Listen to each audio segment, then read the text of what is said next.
Good morning, everyone. Kaito here, and welcome back to hopefully the final part of Arifureta from Commonplace to World's Strongest. Now, yesterday where I left off was I was kind of reading a bit of Volume 10, and I was reading how Shizu. Oh, by the way, spoiler warning.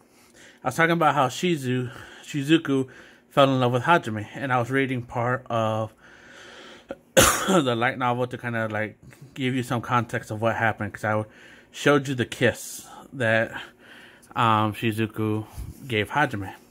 So I'll continue reading off, and if I'm bad at reading, so if I know you're reading, I apologize. Let's see. If he dismissed Shizuku's feelings now, it would cause more trouble down the line. Though Shizu had no... Wait, okay, let's see. Okay. Because I can't remember exactly where I left off yesterday, so that's why I was... Because I'm reading off screen. Because I don't want to spoil it. But, though Shizuku had no way of guessing Hajime's feelings, she saw him wavering and decided this was her chance. She steeled herself and said, Yue, Shia, Tio, Kayori. I learned a lot from this trial. It taught me what bad habits I need to fix and what my true feelings are. I know Hajime-kun already has Yui and Shia, and I know you love him too, Kayori. I realize this makes me a horrible person, but even so... Shizuku trailed off, hesitating, but Kayori smiled and gave her the push she needed. It's fine, Shizuku-chan. No one thinks you're a horrible person. Besides, it's not like you can control who you fall in love with. If anything, I'm happy you're finally putting your own desires before other people's. Kayori... Shizuku had been worried that her confessing her feelings would make Kayori upset, so seeing Kayori support her wholeheartedly took an enormous weight off her shoulders. Yui shrugged, then smiled fearlessly. No matter how many new rivals pop up, Yui would fight them all fair and square. Like she told Kayori, Shia, on the other hand, she shook her head with resignation, while Tio winked at Shizuku. Shizuku smiled, relieved that she could process without stepping on anyone's toes. Holding her head high, she said, I'm in love with you, Nagumo-kun, and I'll do whatever it takes to make you mine. Okay, so there you go. That is the context. And that's actually the end of that chapter 3. But, so continuing where I left off. So yes, Shizuku joins Hajime's harem, and it's I guess you could say it's kind of like a bit of NTR, because Koki, his two best friends from childhood, Shizuku and Kayori Hajime, stole both of them from him. So I guess you could say it's a bit of NTR, but I can't really say it is NTR because technically they never loved Koki to begin with. They just thought of him as a friend, and he was in the friend zone for a long time. It's his own fault though. So I don't like Koki. I mean, I can understand him, but I just don't like him. So I don't mind this NTR. But so yeah, Hajime's harem now consists of, currently at this moment in time, it consists of Yui, Shia, Tio, Kayori, Shizuku, and Miyu's mother. Except that she's kind of iffy right now because she hasn't confessed her feelings or anything. And Liliana, she knows she has romantic feelings, but she hasn't confessed to Hajime, to my knowledge. Maybe she has, and I just missed it, and I don't remember. But I just don't remember. Okay, so this is another thing I wanted to get to. Another thing why I like this anime or this light novel series. Okay, so Ryu did something that I always wanted to be done in light novels. I always said I hate it how when a main character has like a big fight or a big changing scene, I hate how no one witnesses it. Like an example, when Naruto and Sasuke were fighting, and that when they were first fighting, when Sasuke was leaving, no one witnessed that fight until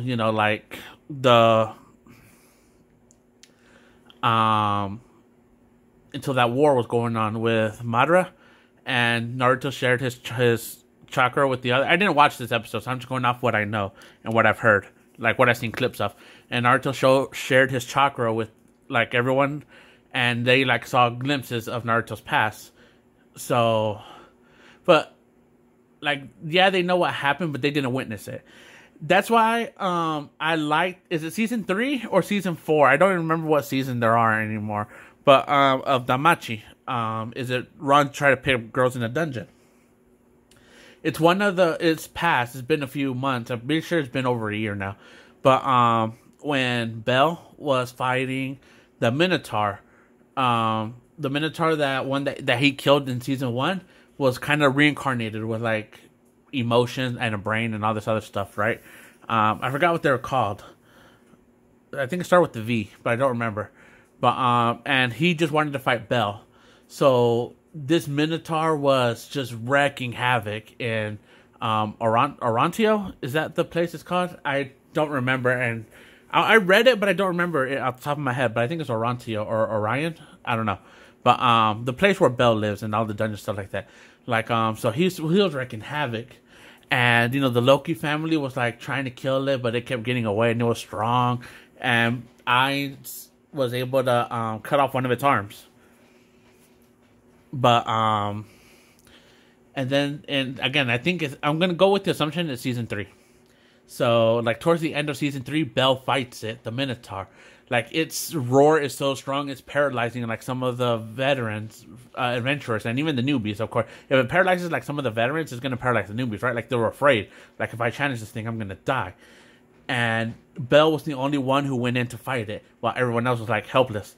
And the Loki family tried to kill the Minotaur, but they were they had a whole bunch of obstacles in their way. It was Otaro. I can't remember that the strongest adventurer in the city. I can't remember his name, but he stopped them, and like some other people were stopping them. Basically, the is it not Ishtar? What's her name? Freya. I think it's Freya. Feya. I think that's her, and I hope I'm not getting it wrong. I do like the anime. I just haven't read it or even watched the anime in a long time. I do have the light novels for it, and I haven't read it in a long time, so I don't remember like their names. But I believe it's Freya. Like she wanted Bell to kind of like achieve this moment, so she was using her familia to keep the Loki family from intervening. So Bell was fighting, and Bell had a witness. Like everyone and their mother was watching this fight. Bell fighting the Minotaur, just this epic fight, and then like they're being like drugged through the city, and everyone and their mother was here. Like the people who couldn't walk got up and were like, "What's happening?" Stuff like that. Blind people were like, "Oh my god, I can't believe this is happening! Like, what am I watching, dude? You're blind." It's a joke, but none of that really happened. I'm just like giving an example how epic the fight was, especially in the light novel. I like the fight in the light novel. I was like getting into it. I'm like, oh god, what's gonna happen? What's gonna happen next? And eventually, the fight went to close to like the entrance of the dungeon, and it was like one of these like last moves. We're gonna give it our all here. So Bell started charging up his Argonaut skill, and then both the Minotaur like took a charge stance, and they started running at each other. Bell swung. The Minotaur used his horn. They locked. And they were locked for a while, but then the Minotaur sent Bell flying up, and when Bell was flying down, the Minotaur just like rah, they started running and blam, grabbed Bell with his arm, and like just ran into the dungeon, like holding Bell in front of him, hitting walls, hitting columns and all this stuff, and then the Minotaur just throws Bell down like into the dungeon until he hits the bottom, creating a crater, and the Minotaur just goes like, now we're 1 for 1, because again Bell killed the Minotaur when he was still just a monster, and then he left. Like he didn't want to kill Bell because he wanted. It's now the score's 1-1, so they got to fight again and see who the winner is. And Bell, he's like he ended up crying because he lost, but it's way more emotional if you watch it. So, like it's not, he didn't just cry because he lost. Like he had a whole bunch of mixed feelings. Like because he wanted to win, but he also wanted to save these this new species, like these smart species, the ones that can communicate with people, the ones that have that supposedly have a soul. Like he wanted, so he was like his emotions were conflicted, but he really wanted to win. He wanted to win against the Minotaur, but he couldn't. And when you get into that mindset, I'll give an example with Hololive. When they have tournaments, and they give it their all, but they don't win, even it's not just Hololive, just tournaments in general. Like people who like play Call of Duty, Apex, Overwatch. If you play competitively and then you join a tournament and then you're like out, either one of the first ones or one of the last ones, like you're in the final tournament and you come in fifth or something. Like you gave it your all, you're frustrated, you wanted to win, and then you end up crying because you wanted to win, but it doesn't work out. Anyways, but that's getting on a long tangent, but the whole reason I'm bringing that up is to show, like, I want, like, people to, like, notice what happened. And it's kind of like in Naruto, how when Naruto shared his chakra, how everyone kind of noticed, how everyone saw his past. The same thing kind of happened in here when Yue and Hajime were creating the thing so they could go back to Japan. Everyone in the group, Koki, Kayori, Shizuku, Tio, Shia, like they started getting glimpses of what Hajime went through when he was in the abyss, when he fell down from the boss fight. Like they were even able to sense what he was feeling. I don't know if that like it went that far in Naruto. Like I think they just saw his past. But like they were able to feel what Hajime was feeling at the time, how he was helpless, how he was scared when he was at the bottom of the abyss, how that giant rabbit thing, how it scared him, how he lost his arm, how he was just afraid, and how he just wanted to get away.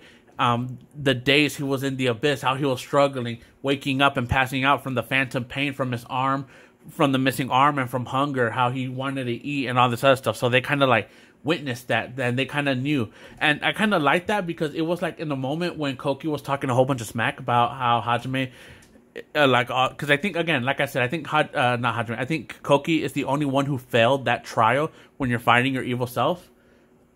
And again, don't quote me on that, but that's what I'm assuming, is that Koki failed.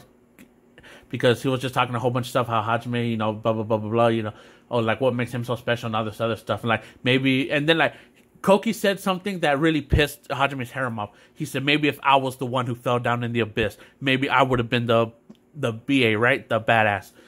And when I read that, I'm like, oh, I had to put the book down. And I'm like, did this guy really? And again, I don't remember if he said those exact same words, but I'm pretty sure he said those or something similar, where he said maybe, because I do remember Shizu got super mad at him when he said like, or something similar to the effects of, maybe if I was the one who fell down the abyss that day. Like he's like doing this pathetic thing, like trying to make people feel sorry for him or something. I don't know if he's doing that on purpose, but I guess he's just like realizing how weak he was. So if he, to him, he thinks if he fell down, maybe he'll have Hajime's powers. And then that's when they started getting like these visuals of what started happening. So it happened like at the perfect moment, when they started seeing what everyone was starting to see what happened in the abyss to him, how he lost his arm, how he lost his eye. I don't know if it went that far, actually. I do know that it at least went to the part where he was finding the bear, and then even how relieved Hajime felt when he killed the bear that took his arm. So they felt all of that. Okay, so and it's about there where volume, I was going to say season 10, volume 10 ends. And I don't have volume 11 or 12. I don't think they're out yet, but I'm going to talk about it. And at this point, I've read volume 10. I don't remember it clearly, like perfectly, but I've read it. I don't think I read 11 or 12. I don't know if 12's out yet, but 11, I think it should be out digitally, just not physically. But I have read the web novel, so I'm going to explain what happens in the web novel. So kind of a bit of spoilers, I guess. In the web novel, when they finish, I don't know if they finish, no, they didn't finish conquering the dungeon. Something happens that they go and fight the demon army. And it's when they fight, or they're fighting in the demon army's castle. That's when God finally intervenes and takes over Yue's body and kidnaps Yue, basically. So and Hajime's like super pissed because they took his girl, right? And to the point where he was like about to lose himself. He was about to just F everything, and he was just, it was Miyu who stopped him. Like, Miyu got in front of him and still saying, like, how he isn't the cool dad, the cool papa she thought he was. Like, he's losing himself and all this other stuff, and he's bleeding, like, because this fight was a heavy fight. He's fighting God, or at least like an archangel, I should say. I don't think it was God. I think it was like one of the God's servants. And Hajime was like bleeding, like close to death. And that's when and he still wanted to go and fight God for taking, or at least the apprentice. I don't remember exactly who it was, but that took Yue. But Miyu stopped them, of course. And they started forming plans, and then they were getting the army together, and it was Hajime, Tio, and Shia who went in to go. Like, well, this is like I skipped time a bit. Hajime healed up. They're back at the kingdom talking to Liliana. They're gonna go on the counterattack. And God sent, his army of believers and the army of Noits. I forgot what they were called already. The angels, right? The apostles, the whatever they're called. He was sending all that, and the fight began. And Hajime opened up after fighting a while. Hajime, everyone's fighting. Chia, Tio, Kayori, everyone. Except for Yue, because she was kidnapped. Her body was taken over. But then Hajime opens up a portal, and it's Tio, not Tia. Tio and Shia and Hajime went in to go after in the portal. And I think it was Hajime that opened it up. And they went basically to God's realm. And they were fighting, a whole bunch of enemies. They were fighting some of the God's apostles. But the main fight that I do remember is the demon general, right? That one guy who kept getting in Hajime's way and was still getting in Hajime's way. And they ended up killing him finally. And I don't remember all the fights exactly. But what I do remember, because I am wrapping this up again, because I read the web novel literally 2 years ago. Yes, it was 2 years ago, because I remember COVID wasn't a thing then. Like COVID just was barely starting. Because I remember being at work and reading the web novel. And then I remember, not like back to back, but then I remember the whole the epidemic and people going crazy and all this other stuff. And these schools were released. I remember because my mom works for the school system, and I remember her calling me saying, "Hey, tomorrow going forward, the school's released." And I'm like, "Oh, dang, really?" Because I remember that day, and anyways, so it might have been over 2 years ago actually, because I think where I live, I think schools closed down at 20, like towards the end of 2019. I don't remember exactly when. But I want to say 1920, but I do remember that it was before COVID. So it was that long ago where I read the web novels. So that's why I don't remember exactly what happened. And I'm also wrapping it up because this is the last part, finally.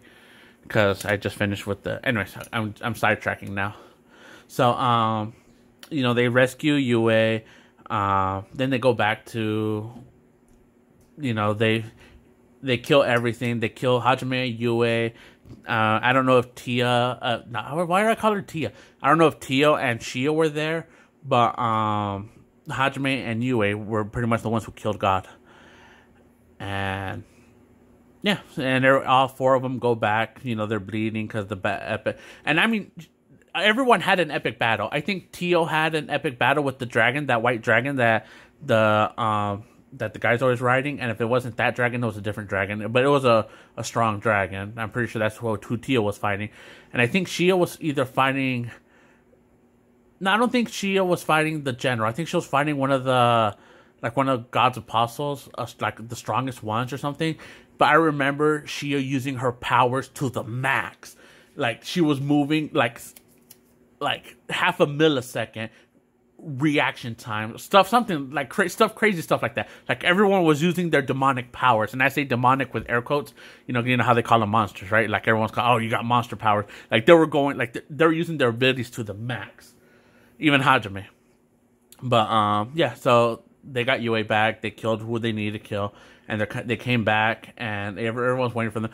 Kayori did not go with them to this other world. She stayed behind to help everyone else because Kayori was strong.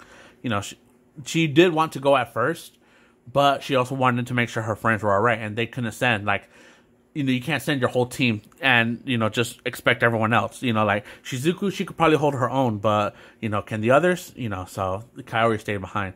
So, but everyone was happy. You know, the battle's pretty much won, and everything's happy. Everyone's happy. Then it takes a while. You know, they got some R&R time to, you know, relax. And, wow, I don't know what happened. I think the device to go back to Japan either broke or wasn't 100% complete, because they still had to stay in that world for a bit longer. And I remember because it was towards the end, after everything happened, where Hajime finally decided to bed Shia. And it wasn't as, like, in your face as it was with Yue, because, like, in Yue, like, you know what happened. And there's actually an extra bonus chapter at the end of Volume 1 where Hajime was, like, questioning Yue, because Hajime thought Yue was experienced. And Yue said, like, she was kind of like, how do you say it? Like, not jealous, but, like, mad. And because Hajime was, like, saying, oh, you know, like, yeah, you still had the membrane, I guess it would be the safe word to say. But he thought that she could just regenerate it because she's a vampire and she could regenerate all her wounds. And she got mad at Hajime for saying that, for assuming that Yue was an experienced woman that just regenerated the membrane. And so that was an extra chapter, so it wasn't as in your face as it was with Yue, but something happened. They were at the forest, you know, where all the rabbit men are. They were in the forest and they were talking stuff, and I think it was right here or around here when it was when Aiko Sensei finally confessed her love to Hajime. But don't quote me on that. But I do remember something was going on, and Yue, being the jokester she is, she's like, Hajime, how could you? It was her first time and all this other stuff. She was just joking around. Something happened, but I can't remember exactly what happened. And Hajime was like, what are you talking about? Like, I tried to be gentle with her. I think he was confused himself, and, you know, it was just like a whole bunch of funny. But it was basically confirmation that Hajime finally accepted Shia's feelings and bedded her. And it finally ends with Hajime and everyone going back to Japan, and Hajime, he finally looks like he did back when he was in Japan. He fixed his robotic arm to look more human. So, and his hair, I don't know if he dyed it or used magic to make it turn back to black. I don't know exactly what he did to fix his eye, but I'm pretty sure he's using, like, illusion or something like that. But he basically looks like how he did, and he basically, like, rang the doorbell to his family, to his home, and he came back and, like, Mom, Dad, I'm back. And then they're happy, they can't believe it. They're like, Hajime, like, like, what do you say when your son? Because a long time has passed. I don't know exactly how long. Like, I don't want to say a year, but I'm gonna say a year, even though I don't know it was a year. But, like, let's say it's a year. Like, okay, you're a parent and your kid goes missing for a year, and, you know, you're still like trying to get over it, and he just appears on the door and it's like, hey, I'm back. Like, what do you say, right? So you're just like, But he's like, he talks to his parents and he introduces his harem, Shia, Tio, and everyone else. But before Hajime went to his parents, he dropped everyone off at their house, you know, respectfully, and then he went home. So yeah, everyone and there's a permanently portal now that they could open to travel between worlds.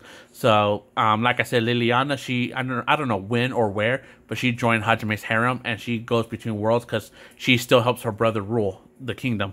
So Liliana will travel between them back, but his parents find out about Yue, Tio, Shia, and after that point, it's just after story. So it's just like stories that. For characters, like there's an after story where Miyu gets kidnapped with a whole bunch of other rich kids, and she has like the two revolvers that Hajime uses. He gifted Miyu, like two kid versions, Ryo, and so Miyu gets kidnapped along with these other rich kids, and Miyu's like leading the charge, killing the terrorists, and it's funny, like Hajime and the harem like are taking out they're taking out terrorists because, you know, like they kidnapped me. That's the only reason they're taking them out. Like if it was any other, like if all this was going on, his Hajime and his harem would just be in the chill in the background, just being like, eh. But it's funny because they're just doing it because they were kidnapped. Because Miyu was kidnapped. Shizuku, you find out her Shizuku's lineage comes from ninjas. Everyone in her family is crazy. When she introduced Hajime to her parents as her boyfriend, her parents did not accept her because he did not accept him because Hajime had other women. It's like it's not that they didn't like Hajime; it's that they didn't like that Shizuku wasn't his number one. Their girl wasn't special. So it's funny because every time Hajime goes to visit Shizuku, because they are dating now, like at this point, Hajime finally accepted his harem. So again, in the beginning, he was reluctant, saying, you know, Yue is my only girl. Oh, I'm pointing at this. He's saying, she's right here. She's saying, Yue is my only girl, to going like, okay, I accept my harem. So, everyone, he accepts everyone. So he's dating Shizuku, he's dating Kaori, and all this other, and just funny. So, when Hajime goes to visit, Shizuku, like, there's just like these ninjas in training, like trying to assassinate him. And it's funny because it doesn't work because Hajime's strong AF, right? And, I think it was Yue's mother or grandmother, not Yue, Shizuku's mother or grandmother, who like serves Hajime tea, and it's poison, but his poison resistance is max, so he could drink it without it affecting it. And it's funny because Shizuku is so embarrassed that her family is embarrassing her by trying to assassinate her boyfriend, even doesn't do anything. Like he's just taking it all nonchalantly because they can't kill him. But it's just funny watching her family trying to kill Hajime. So and he just accepts it. Like he calls him grandfather and all this other stuff, which is funny. To me, at least, it was.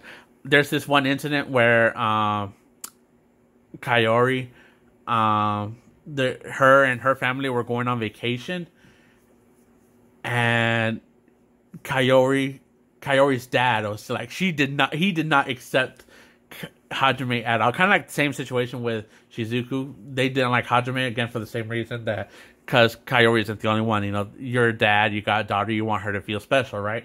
Even though his daughter doesn't mind, you know, Kaori doesn't mind, the dad does. And it's funny because he makes a comment saying how he knows that Kaori and Hajime already did the deeds, because he talks about how he knows Kaori has already climbed the steps of adulthood. It's the subtle way they put it in the web novel, I'll say, because again, this is the after story, so it hasn't been translated or made into a light novel. So it was funny because just thinking that the dad knows that, you know, your girl has been bedded and you can't. It's just, and then like he tries to protect Kaori from these because they go to like a beach, like a resort kind of thing for vacation, and Hajime was going to come later. And there's these guys hitting on Kaori, and I think I don't know if she had her cousin or someone with her, because I'm pretty sure it wasn't just Kaori by herself. I think it was there was at least one other girl with her. And Hajime, not Hajime, but so there were these guys trying to, you know, pick up Kaori and them, right? And the dad tried to defend them, tried to defend Kaori, but her dad ended up getting his butt kicked, and that's when Hajime came in and like intervened and like, don't mess with my girl. And that's another after story. There's another after story where Hajime and Tio get transported to another world, ironically, and they go through it pretty fast. And Tio and Hajime have relationships in that adventure. They do the deed. You know, they did the deed. There's another side story where Aiko Sensei and Hajime, like, Aiko Sensei's family was pretty cool with Hajime. You know, she kind of felt embarrassed because she was dating her current student. They're still student and sensei, so she kind of felt guilty because they were dating, and like she was like, you know, it doesn't make more sense to date someone my own age. And Hajime's just like, chill, baby girl, come on. And they're just laying down. I'm pretty sure they did the deed in there too. I just don't remember. And like that one girl who I remember, Simon or whatever her name was, I still didn't. I could have did research, but I didn't. The one girl who I said, the mistress, who it's a joke going that she's Hajime's mistress. You know, her family owns a restaurant, and she's like taking over the restaurant, right? So she works there, and like once a year or something, or like once every while. I don't remember how often, but they hold like a little get together afterwards at that restaurant. All the people who went to this other world, all the classmates, all the live ones, you know, and they just hang out and like catch up, right? And you know, even her parents like call their own daughter Hajime's mistress, which is funny. That's why I want Ryu to make a story where he just accepts her and just does her, right? And also, I did talk about earlier about my boy hentai protagonist, right? Edo, I think Edo, something his name, the assassin guy in the anime. He ends up becoming the right hand of God or the Demon King, which is Hajime. So like he wants to date this bunny girl, and she says, I will only date someone who is able to land a punch on boss, and boss is Hajime. So Endo, and I'm gonna call him Endo, and Hajime, they end up sparring a lot, and he ends up landing a blow on Hajime. So she finally accepts him, and I believe he gets his own harem. So don't sleep on my boy. He's Hajime's right hand. And I think it's been officially accepted by Hajime that he's his right hand. And as for Koki, he goes on his own adventure. I think he gets teleported to another world, and he has his own harem. But his harem does kind of like, there's a side story involving them, but I skipped that because I didn't care. I think it's 3 girls that are in Koki's harem, so he ends up getting his own harem. But it honestly doesn't matter because it's girls that we don't even know. I think it was an elf, a princess, and then some other chick I don't even know. But yeah, so that's the end, and that's how it's gonna end, I think. So that's the ending of Why I Love Arifureta from Commonplace to World's Strongest. Next, I'm probably gonna end up doing World's Strongest Rearguard. So look forward to that. Peace. I'm pretty sure I missed a lot of context, and I did leave a lot of context out because I want you to buy these, guys. Like, don't get me wrong. Like, I showed you and I explained a lot, and I gave like a rough summary, but I want you to buy these. This is a really good story. Like I said, Roga manga art, perfect. 10 out of 10. Would buy again and I probably would once they start deteriorating. The manga, really good read. It's thick, you know, like it's thick, but it's really good. Enjoyed it. 10 out of 10. The anime, at least season 1, didn't do it enough justice. You know, with the PlayStation graphics for the CGI and all that. Season 2 was a bit better. And, you know, the pacing was way slower in season 2 than it was in 1. But I recommend it, guys. So check these out. Kaito's final review, 9.5 out of 10. I'm probably going to give that, or I'll give it a 9 out of 10. Because I don't think I'll give anything a 10 out of 10. And 9.5 seems kind of high. The art, I give the art in the manga 10 out of 10. Really, really good. I don't want to, you know, just really good. So that's the only thing I'll give 10 to. But anyways, again, tomorrow I'll probably start World's Strongest Rearguard. Peace, love, like and sub, and bye-bye.